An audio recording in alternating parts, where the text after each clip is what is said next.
สบายดีเพื่อนYouTube แล้วก็เพื่อนเฟซทุกคนตอนนี้บินมาได้หลายนาทีเติบจากสนามบิน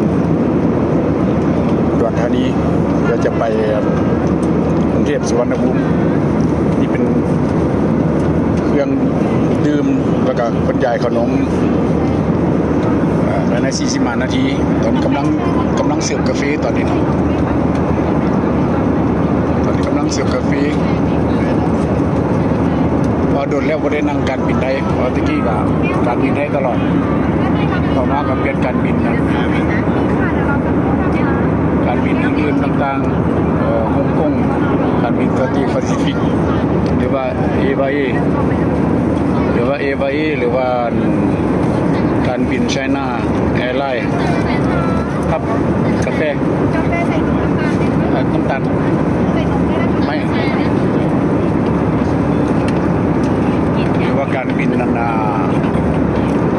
ไชน่าอินเตอร์การบินมาเลเซียแอร์ไลน์ทุกอย่างการบินอังกฤษการบินฝรั่งเศสการบิน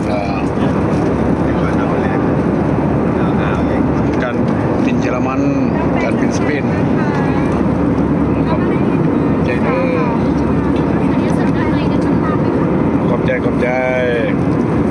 าแฟ